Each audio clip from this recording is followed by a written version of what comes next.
menyambung ta'lim kita mempelajari fikih dasar kitab Matan Ghayah wa Taqrib atau populer dengan Matan Abi Syuja' dalam cetakan buku kita halaman yang kelima, alinea kedua. Bismillahirrahmanirrahim. Faslun walladhi yanqudul wudu'a sittatu asya'. Pasal setentangan yang membatalkan wudu. Walladhi, dan yang kudu membatalkan wudu, sittatu asya'. Ada sittah, 6 perkara, 6 hal.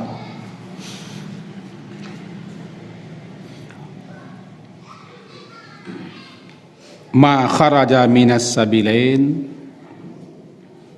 ma apa yang atau sesuatu yang kharaja keluar, minas sabilain min dari as-sabilain, 2 jalan. Yang kedua, an-naumu, tidur ala gairi hayatil mutamakkin, atas selain keadaan yang tidak tetap, yang tidak stabil. Jadi tidur yang tidak stabil, yang tidak mantap. Wa zawal, hilang al-aqli, hilang akal. Bisakrin atau bisukrin, dengan sebab mabuk. Au marad, atau sakit. Berikutnya yang keempat, lamsur rajulil mar'atal ajnabiyah, lamsu, menyentuh. Ar-rajul, seorang laki-laki, al-mar'ah, perempuan, ajnabiyah, perempuan asing, perempuan lain yang tidak mahramnya, min gairi ha'il, min tanpa, min gairi tanpa, ha'il adanya pembatas, menghalangi batas, ha'il. Yang kelima, massu, menyentuh. Faraj adami, faraj anak Adam. Bi batinil kafi, bi batin, dengan batin, dengan bagian dalam al-kaf, telapak tangan. Jadi telapak tangan, kaf telapak tangan, batin ini dia.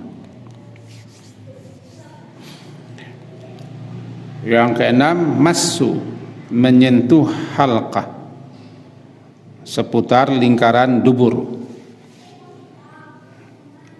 Menyentuh halqa, lingkaran atau seputar duburihi, alal jadid, atas pendapat qaulul jadidnya Imam Syafi'i.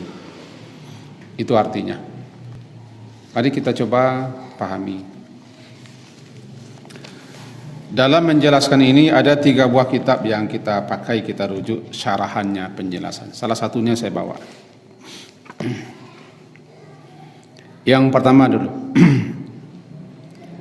Ini pasal menjelaskan setentangan alladzi yanqudu, yang kudu membatalkan wudu. Yang membatalkan wudu itu ada sittatu asya', sittah, 6 hal, 6 perkara, atau 6 sesuatu. Asya' itu kata jamak daripada syai', syai' sesuatu. Bisa sesuatu, bisa hal, bisa perkara, bisa keadaan. Jamaknya asya'. Yang pertama, ma kharaja, apapun atau yang sesuatu apa yang kharaja keluar minas sabilain dari dua jalan sabilain. Apa yang dimaksud dengan sabilain? Sabilain adalah dubur dan kubul. Bagian depan kita kubul, jalan keluarnya buang air kecil kita, atau yang sejenis dengan itu seperti mani, mazi, wadi. Itu namanya kubul. Dubur belakang, jelas belakang. Dubur, namanya dubur belakang. Yang keluar daripada dubur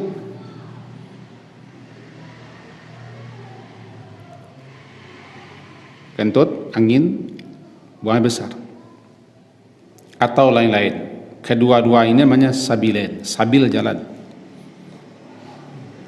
Maka dipakailah istilahnya sabilain, dua jalan, untuk menyebut kubul dan dubur. Maka banyak sekali hadis-hadis yang menjelaskan, yang menerangkan setentangan batalnya wudu kalau keluar sesuatu apapun dari dua jalan itu. Bahkan dalam mazhab Syafi'i disebutkan termasuk benda suci sekalipun kalau keluar di situ dan terkubur dubur batal wudu, karena maknanya sesuatu. Kalau dasarnya dalilnya satu ayat, bunyi ayatnya sudah hafal kita, ayat ke-6 surah Al-Maidah, au jaa ahadum minkum minal ghaid, atau datang salah seorang kalian daripada ghaid buang air. Ghaid dalam surat Al-Maidah surat kelima ayat 6, apa yang kata ghaid? Ghaid itu al-makan munkhafid, tempat kerendahan, yang di situ dipakai tempat buang hajat. Kemarin sudah kita sebutkan itu. Di daerah padang pasir di zaman Nabi, bukan sekarang, tidak ada jamban. Kalau mencari jamban di sana gila orang. Jamban, tempat buang air, terletak di atas kolam, di atas tebat. Bahasa Indonesianya tebat, bahasa Minang tabe, tebat patah. Tempat nongkrong di atas kolam, di atas tabe, namanya kan jamban. Nah, carilah di Arab Saudi. Zaman Nabi dulu tidak ada jamban. Berarti sekarang kita tidak mengikuti sunnah buang hajat itu. Dulu namanya ghaid. Ghaid tempat kerendahan. Di padang pasir cari tempat yang enggak rendah. Kalau ada namanya lurah. Sampai laku, sampai landai datar di bawah, sehingga dari jauh dah nampak. Nah, Nabi dan para orang-orang zaman beliau mencari tempat seperti itu ke daerah padang pasir. Tempat itu namanya ghaid. Orang ke sana pergi buang hajat, lama-lama buang hajat dinamakan dengan ghaid.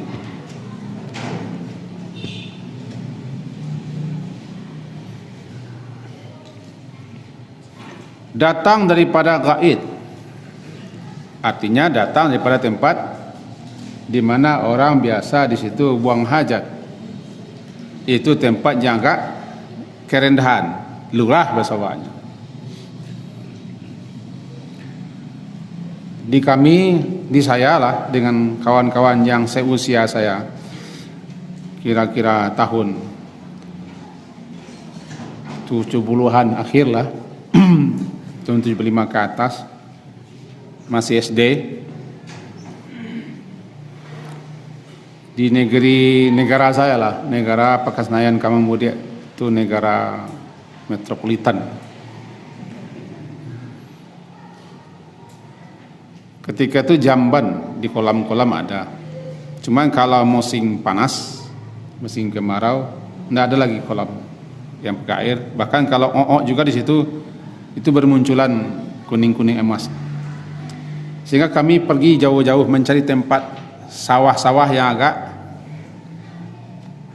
ada landai, ada rendah di balik tebing-tebing. Kira-kira begitulah. Namanya gaid itu.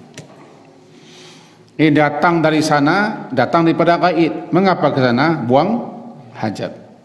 Lama-lama buang hajat disebut dengan gaid dalam surat Al-Maidah. Au jaa ahadum minkum minal gaid. Jadi orang kalau sudah datang tempat gaib buang hajat. Orang kalau sudah buang hajat batal wuduknya. Itu dalilnya. Apapun yang dibuangnya dalam jalan depan atau jalan belakang batal wudhu. Dalam hadis-hadis disebutkan dalilnya. Salah satunya hadis surat Bukhari lah. Kata Rasulullah, la yaqbalullahu salata ahadikum idza ahdatha hatta yatawadda.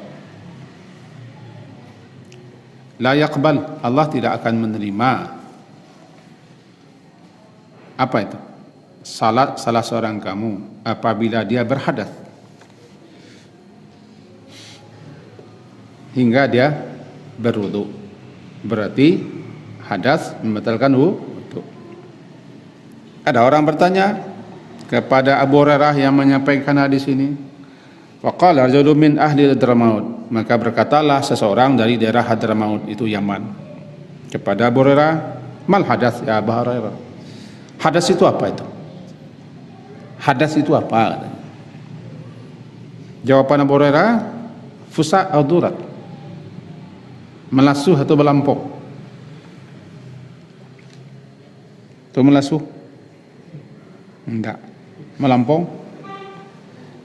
Kentut yang tidak bunyi namanya melasuh. Fusa. Yang melampau durat. Cik malasuh, cik malantau atau malapo. Jawaban dari Abu Hurairah ketika ditanya oleh seseorang dari daerah Yaman, tepatnya Hadramaut, mal hadas ya Abu Hurairah? Hadas itu apa? Jawaban Abu Hurairah, fusa. Fusa ya tidak berbunyi, angin saja keluar. Kalau malatuh ya durat. Hadis riwayat Imam Bukhari. Ini salah satu dasar yang jadi pegangan dan dipakai menyatakan bahwa buang air kecil atau buang air besar, keluar depan, keluar belakang, membatalkan wudu. Allah tidak akan terima salat seseorang kalau dia berhadas. Maka dikiaskanlah, dianalogkanlah ke sini menurut penjelasan ini mazhab. Kita akan baca buku mazhab Syafi'i ini. Qisa ala, dikiaskan atas apa yang telah disebutkan atas adalah kullu kharijin minal qubul wa dabur. Apapun yang keluar, asen amyang nang keluar lewat kubul dan lewat dubur, walau kana tahiran, walaupun yang keluar itu benda suci, batal wudu. Mengulun-ulun kelereng, tahu kelereng? Kelereng, tahu dua kelereng. Eko, sekali pari keluar kelereng di bawah, nak keluar api kelereng kan benda suci. Nah, menurut mazhab Syafi'i batal wudu karena keluar daripada dubur. Jadi apapun yang keluar dari dubur termasuk walau kana tahiran, walaupun dia suci dan bersih, batal wudu. Batal wudu. Ini dasarnya begitu. Jadi kalau kita sudah pahami kan kita bisa nerima. Oh gitu. Jadi kok amehnya keluar di dubur, ya betul lo. Ameh. Atau lewat depan, apapun lewat depan. Termasuk lewat depan itu 4 hal. Baul, kencing. Madhi, mani, wadi. Itu biasa yang keluar depan.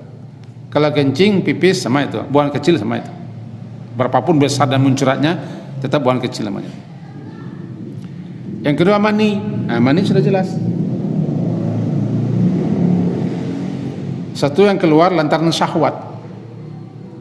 Putih, bergetah, lengket. Tidak perlu saya terangkan ini, sudah jelas itu.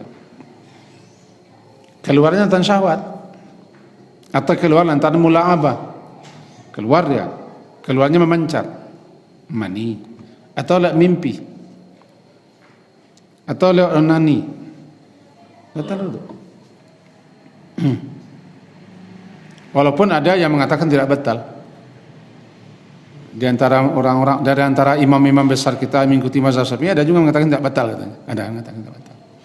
Tapi umumnya mengatakan batal. Mazi, apa itu mazi? Mazi adalah ketika seseorang syahwat dia, atau ketika dia mula'abah, bermesra-mesraan, bergelut-gelut, atau mengingat-ingat lawan jenis, timbul syahwatnya, atau bergelut suami istri, terangsang keluar, naik syahwatnya, keluar air bergetah, bening, cuman keluarnya tidak memancar dan badan tidak letih, namanya madhi. Ada orang yang madhinya banyak, seperti Ali bin Abi Thalib banyak madhi, madha namanya. Maka hati-hati kita. Kalau kita yang sepasang suami istri, biasa saja tuh, bermesraan, bercumbu biasa saja. Nanti kalau kita langsung pergi berangkat kerja atau berdagang atau ke tempat di mana kita berusaha, padahal pagi-pagi kita sudah bermesraan misalnya begitu, suami istri, ada keluar tuh, biasanya keluar. Karena nafsu sudah naik, keluar ya, madhi. Nanti kita langsung saja pergi ke tempat kerja. Kemudian salat zuhur dengan itu, dah najis itu. Ini najis kan. Nah, keluar madhi itu betul wudu. Jadi andaikan nanti kita itu berwudu, lalu berangkat pergi, keluar lantaran sebab tertentu naik syahwat, keluar madhi, betul wudu. Betul wudu. Apa beda madhi dengan mani? Mani sudah jelas, memancar keluarnya, meletihkan. Dan perempuan lebih banyak keluar madhi pada laki-laki. Tapi qad la yash'uru. Kadang-kadang perempuan tidak menyadari dia bermadhi. Hati-hati. Kemudian ada nanti namanya wadi. Wadi adalah cairan yang keluar mengiringi kencing. Jadi antinya apapun yang keluar lewat kubul membatalkan. Namanya sabil depan, sabil belakang, menjadi sabilain. Itu satu ya. Yang kedua, an-naumu, tidur, ala gairi hayatil mutamakkin. Kalau kita terjemahkan satu-satu, an-naumu, tidur, ala, atas, gairi, tidak, bukan, hay'ah, keadaan, mutamakin, stabil, tetap, mantap. Terjemah satu-satu dulu. Naumu, tidur, ala, atas, gairi, bukan, selain, tidak, hay'ah, keadaan, mutamakin, mantap, kokoh, stabil. Berarti terjemahnya bisa saja kita bikin terjemah tidur dalam keadaan tidak stabil, tidur dalam keadaan pantat kita tidak mantap, dua pantat kita tidak mantap, tertekan ke bumi. Nah, dalam ini panjang-panjang pula uraiannya. Apa yang tidur dalam keadaan tidak mutamakin, ala ghairi hayatil mutamakin, tidur bergoyang sehingga dua pantat, satu pantat bisa terangkat. Teleng saya ini tidur. Kadang-kadang kalau khusyuk dengan pengajian kan lalu orang naik pantat, itu namanya gairu mutamakin. Naik pantat, gairu mutamakin. Malah terkoleng, tahu terkoleng? Atau tengango, terkongkang kaki. Maki pantatnya gairu mutamakin. Dua panggulnya tidak mantap, tidak mutamakin, tidak mantap, tidak stabil. Tapi kalau tidurnya mantap, tetap dua panggulnya tertekan ke lantai, bagaimanapun dia tidur tapi tetap mantap, maka itu dikatakan dia tidur yang mantap karena pantatnya mantap. Sebab kalau bergoyang sumbatnya tidak ada lagi, tidak ada sumbatnya. Bergoyang bisa menciuknya kan. Lagi sudah makan benda-benda yang punya gas, makan cubadak berkadak, makan lobak, makan pisang batu, pokoknya lah yang membuat angin bisa keluar.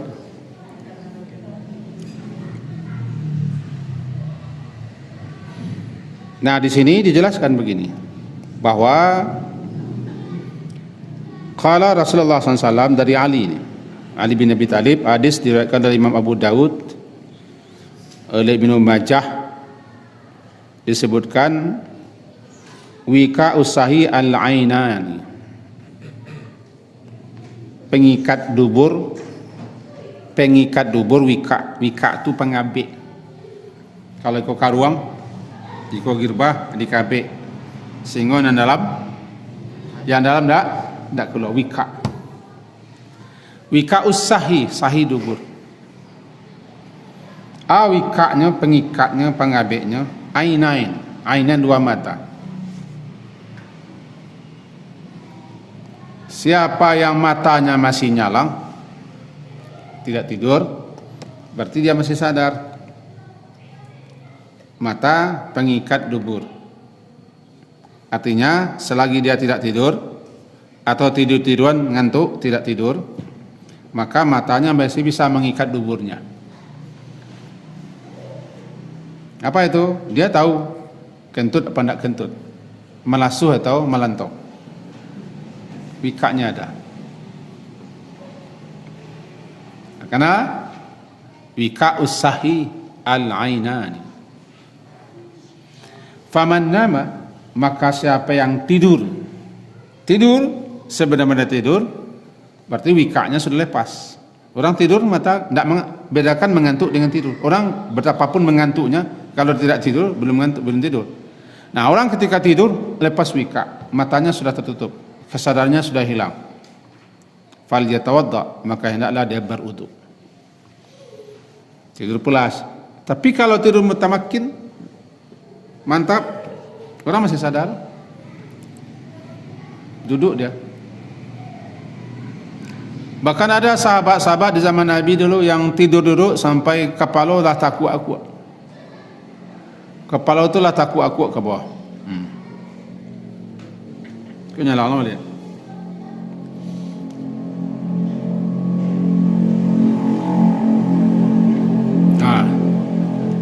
Tapi pantat tetap di lantai, tidak masalah.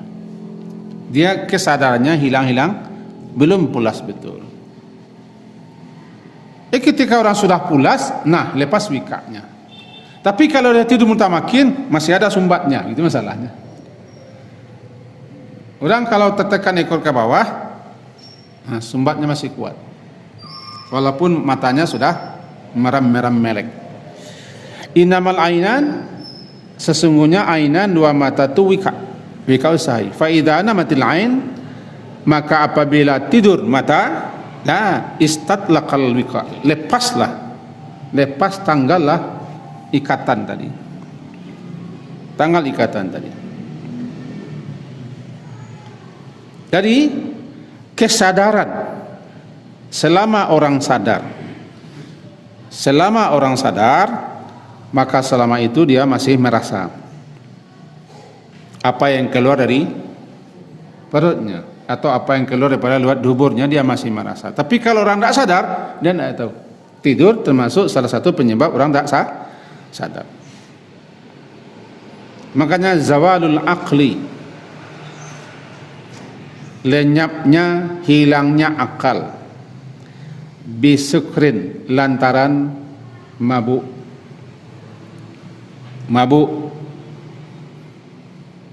Kemana tadi? Itu yang ketiga ya. Yang ketiga, pas. Kita masih yang kedua. Masih masalah tidur. Nah, ketika tidur itu ada orang bersandar. Yang penting bukan bersandar atau tidak bersandar, yang penting duburnya, dua panggulnya tetap lekat menempel ke bumi. Begini dalam penjelasan mazhab-mazhab. Ketika tidur itu keluarlah ayakinya. Nah, ayaki itu bukan jalan itu jalan atas. Yang sabilan itu jalan depan, jalan belakang, bukan jalan atas.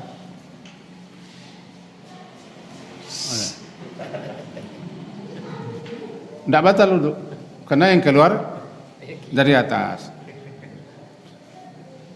Tapi kalau ayah bawah keluar, nah batal duduk. Makanya di sini keluar tidak batal duduk, di sini keluar engkau sabaleh tidak batal duduk.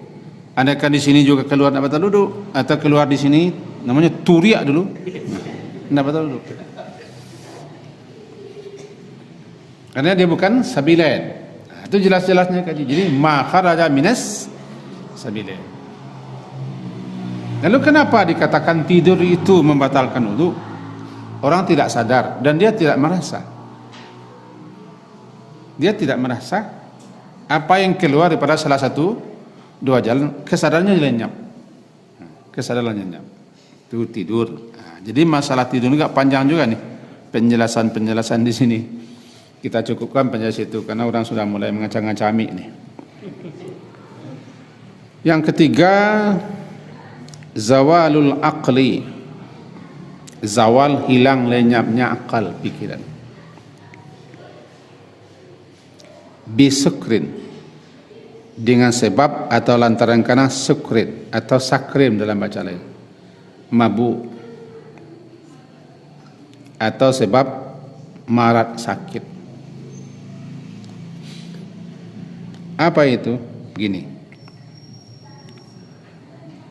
kalau tidur saja, ya, tidur saja yang kesadaran orang masih bisa ada sedikit, 10 orang tidur, 10 orang tidur kesadaran masih ada sedikit. Kiasnya begitu. Dia masih ingat, masih sadar. Kadang-kadang antara terangannya indah orang mengecek. Kadang-kadang antara galak-galak terangannya doa. Tapi wak lalu, jadi antara sadar dengan tidak, itu orang tidur gitu. Tidur gitu. Nah, berbeda nanti dengan bisukrin, mabuk.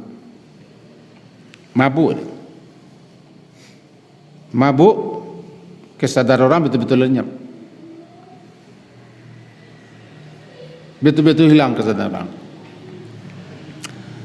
Dikiaskan kepada mabuk itu pingsan, gila.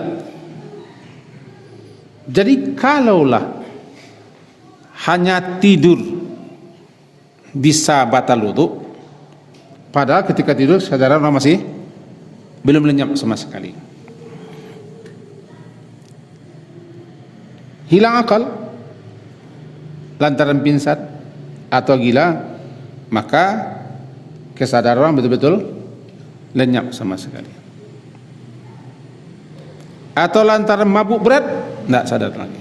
Maka kedua-duanya itu dikatakan mabukkah dia, pingsankah dia, atau gila dia, maka hilang, itu menghilangkan akal sehatnya. Jadi dikiaskan waqisa zawalul aqli bil junun wal ighma wasakru wasawad.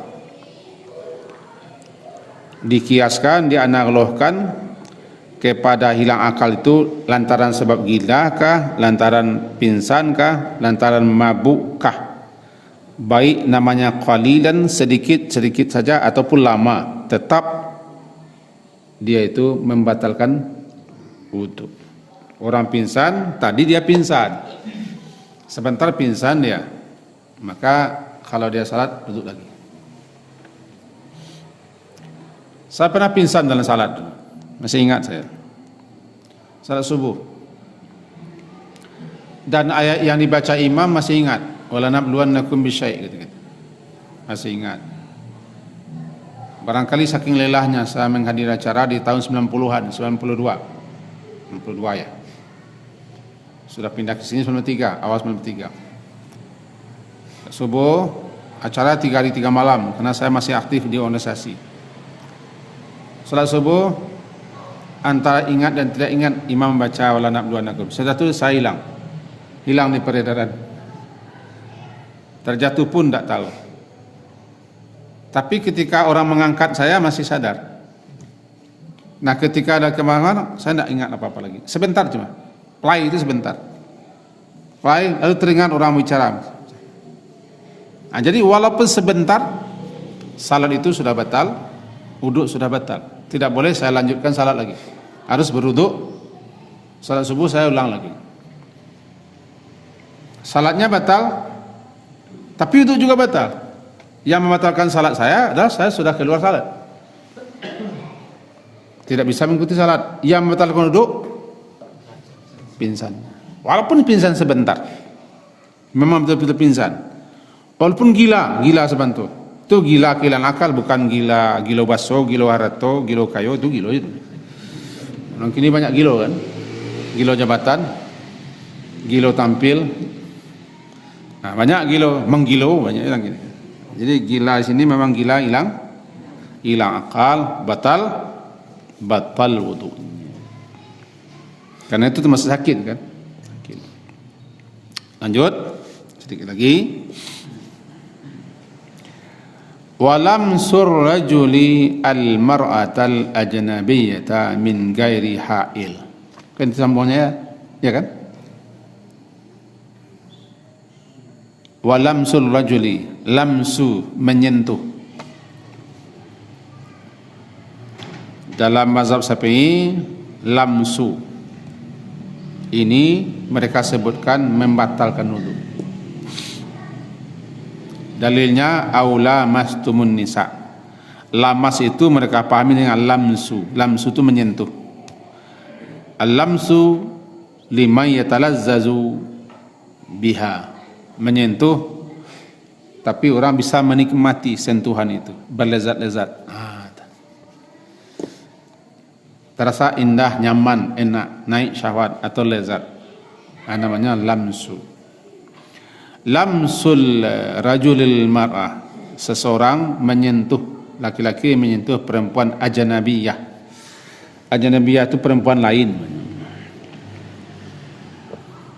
Apa itu? Perempuan yang halal dinikahinya, bukan mahramnya. Itulah pendapat beliau-beliau ini ya.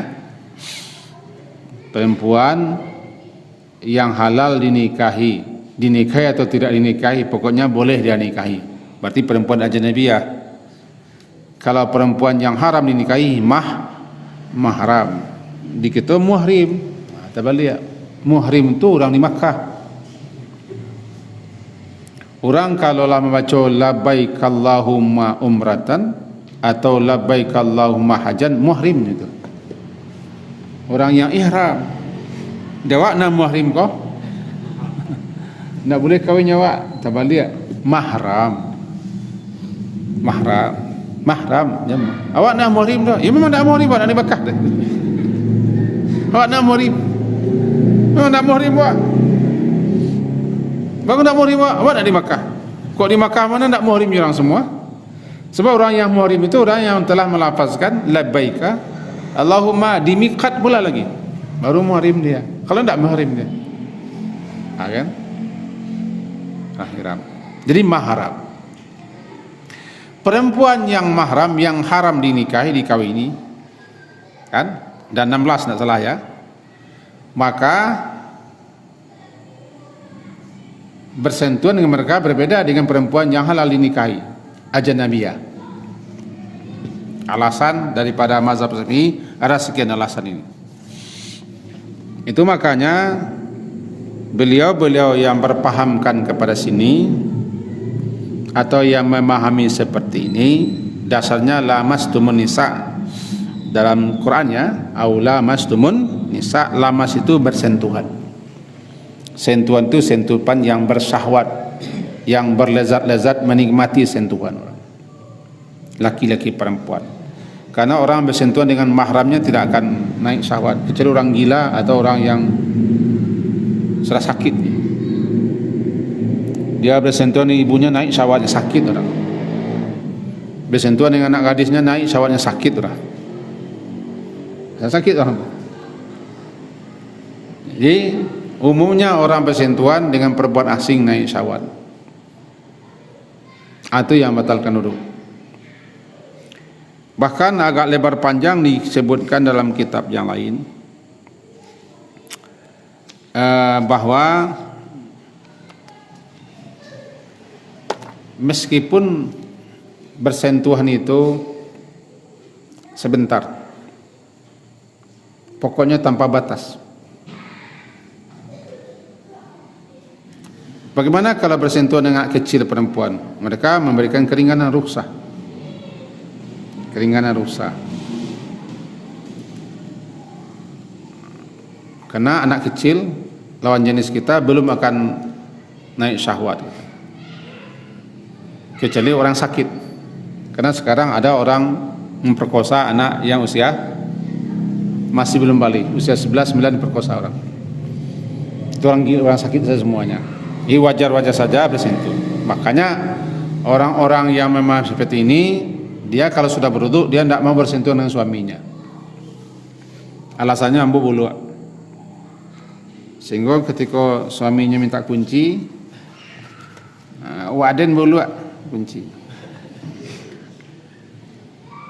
Jadi kalau bersentuhan nanti dia berwudu, karena dia memahami batal wudu. Salah kah? Tidak boleh menyalahkan gitu, pemahaman gitu. Istri itu halal dikawini. Kan istri kita, ya kan halal. Kita bersentuhan istri kita pasti naik syahwat, batal wudu. Beredar pemahaman seperti ini dalam mazhab Syafi'i. Apabila seseorang bersentuhan dengan lawan jenisnya tanpa ada pembatas, tanpa penghalang, tanpa penghambat, maka wudunya otomatis batal, kecuali mahramnya yang tidak boleh kawin atau dikawininya. Pendapat ini ya dibantah oleh mazhab lain. Ada sekian bantahan-bantahan supaya kita sebutkan supaya adil kan. Nabi sendiri berkali-kali menyentuh Aisyah katanya. Bahkan kadang-kadang mencium Aisyah padahal sebelum duduk. Pernah pula Aisyah menyentuh kaki Rasulullah ketika Rasulullah sedang salat. Dan pernah pula Rasulullah mencubit Aisyah ketika Aisyah tidur, beliau sedang salat. Ini alasan-alasan yang dipakai oleh ulama-ulama bersentuhan dengan perempuan tidak batal wudu. Kalau dengan perempuan asing wudu tidak batal, berdosa katanya. Masa isi di sini batal wudu? Karena masalah ini masalah khilafiyah, biasa perbedaan pemahaman. Maka umumnya orang-orang kita dulu memahami bersentuhan dengan lawan jenis yang tidak mahram kita batal wudu. Siapa yang berpegang pada ini pegang saja. Saya sudah buluak yang kaca-kaca lebih ni. Kagum ni kaca-kaca bini wak sudah buluak. Sudah buluak di gemai-gemai laki, kadi gemai-gemai laki. Sudah sembahyang sebeko. Pakai semazhab itu. Siapa yang sudah memegang pendapat ini, pemahaman ini, pacik saja terus. Jangan tukar. Kadang-kadang tiba kaji baru tukar. Yang paling acok itu sekarang dan sering nampak salat. Sejak keluarnya buku-buku terjemahan salat, terjemahan daripada buku-buku salat berbahasa Arab, orang sudah pintar baca, langsung saja otomatis tukarnya, cara duduknya, cara turunnya, cara menunjuknya, cara angkat ke atas, mengepal atau tidak, langsung itu tekar, tanpa dia menyimak, mendalami, membanding-banding, atau menanyakan kepada guru ahli, langsung otomatis tukar. Langsung saja duduknya berpesong, daripada mereng kepada duduk iftirash, langsung tukar. Kenapa? Bukan salah, tapi jangan cepat tukar dulu. Tukar dulu. Kenapa begitu? Beginilah, saya sendiri sering dicari ereng orang. Orang nak mencari lah. Nyumato. Saya tetap duduk tawaruk ketika 2 rakaat salat. Baik salat sunat ataupun salat wajib, tetap saya tawaruk. Duduk akhir tawaruk. Saya megang mazhab Syafi'i dan saya pahami itu. Ketika saya banding-banding, saya kaji, saya pelajari, saya bukan ahli fikih, tapi saya baca kitab fikih. Saya bukan fuqaha, jauh fuqaha, tapi saya ada belajar itu. Saya banding-banding, maka pendapat dan saya paham, saya lebih cenderung kepada pendapat mazhab Syafi'i yang mengatakan duduk tarkih tetap tawaruk atau tawaruk menco, meneleng. Ada sekian dalil.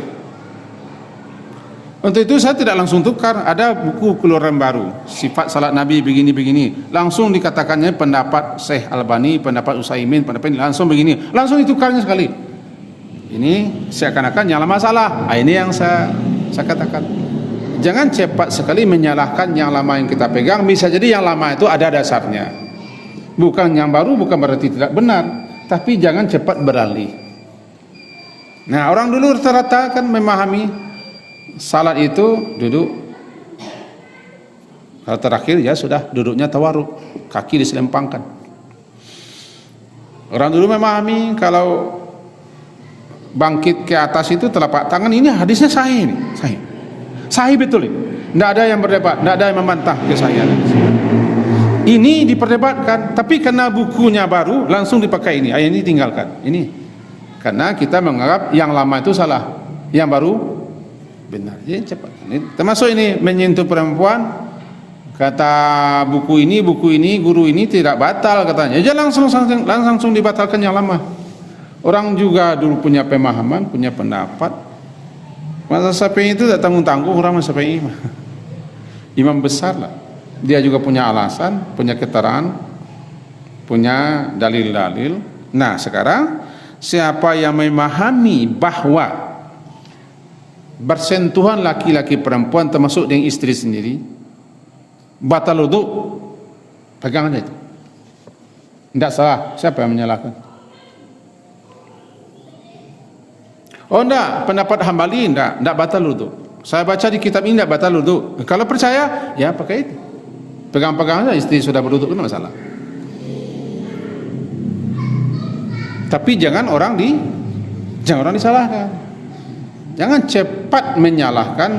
Kita mengaji ke petang, orang mengaji lah telamai, dia usah balik-balik pinggang kaji, langsung saya disalah. Jangan. Jadi menurut paham saya, jangan cepat menyalahkan. Kadang-kadang kita baca buku terjemah itu kadang-kadang tidak utuh terjemahannya. Saya sering membanding-banding buku terjemah dan buku asli, saya dibanding-banding. Kadang-kadang tidak lengkap di terjemahan, kadang-kadang di terjemahannya supaya orang paham, tapi bahasa aslinya tinggal. Kira-kira begitu. Orang sudah azan. Tinggal sedikit lagi ya, masalah bersentuhan laki-laki dan perempuan min gairi hak ya, tanpa batas. Masih panjang penjelasannya. Tapi bagaimana kalau bersentuhan dengan tangan orang nyambung? Ada pula tangannya bersambung, sentuh batal juga dulu, panjang penjelasannya. Nah, kita cukupkan di situ. Terus yang ke berapa ini? Yang kelima, massu farjil adami, menyentuh faraj anak Adam. Kita ini anak Adam, baik faraj kita sendiri ataupun faraj orang lain. Kalau kita berwudu batal. Batni, yang dikatakan batni ini, banyak pendapat mengatakan batni ini tidak lagi, ini tidak lagi, sisi tidak lagi, punggung tidak lagi, yang batni. Sebab itu dalam bahasa populernya yang dikatakan menyentuh bukan dengan ini. Menyentuh bukan dengan punggung, menyentuh bukan dengan sisi, tapi menyentuh dengan telapak tangan, disentuh. Farad, apalagi dipegang dan dikaca. Batal wudu, wudu batal bukan tak boleh, batal wudu. Ini bedakan antara boleh dan tak boleh. Batal wudu itu bukan berarti tak boleh dipegang. Beda itu. Bibatinil kaf. Farad sendiri atau orang lain. Tapi ada bantahan ini dan pendapat lain. Farad kita sendiri kan bagian tubuh kita sendiri. Dalam sebuah hadis, farad kita kan bagian tubuh kita sendiri. Tidak batal katanya. Maka siapa yang begini silakan, tidak masalah. Walaupun hadisnya masih diperselisihkan bahwa memegang farad sendiri, menyentuh farad sendiri tidak batal wudu, tidak masalah. Tetapi di sini disebutkan farad kita, farad yang lain batal wudu. Ringkas, nih kita ringkaskan saja nih, karena orang sudah azan. Man massa zakarahu fala yusalli hatta yatawadda. Siapa yang menyentuh faradnya jangan salat sampai dia berwudu. Sampai dia berwudu. Hadis ini diriwayatkan oleh Imam Nasai dan lain-lain. Dan dalam hadis lain pun banyak juga penjelasan dan keterangan ini. Dalil-dalil yang dipakai bahwa memang batal wudu menyentuh farad. Kecuali ada beberapa hadis yang dipakai pendapat yang mengatakan kalau farad kita sendiri tidak batal, yang batal punya orang lain. Nah, itu berbeda pendapat. Yang paling kuatnya pegang saya ini, batal wudu. Terakhir, massu halqati duburihi, menyentuh lingkaran dubur, tempat keluar buang air besar. Menyentuh lingkarannya, termasuk memasukkan ke dalam, itu membatalkan wudu alal jadid. Itu pendapat qaulul jadidnya Imam Syafi'i, bahwa siapapun yang menyentuh lingkaran pantatnya, lingkaran duburnya dengan tangannya, maka itu membatalkan wudu, dan seterusnya. Termasuk nanti namanya apakah sekedar ada tahu ta sentuh, ta kaca, atau sengaja menyentuh mengaca, berbeda pemahamannya. Iyalah memegang-megang faras, menyentuh-nyentuh dubur betul wudu. Tapi kalau tidak sengaja tanpa sadar, tidak, namanya tidak sadar, tidak masalah. Jadi apabila orang menyengaja memperbuat itu betul wudu. 6 ini yang terkenal dalam kitab dasar fikih mazhab Syafi'i yang membatalkan wudu. Saya ulang lagi bacaannya sebelum kita selesaikan.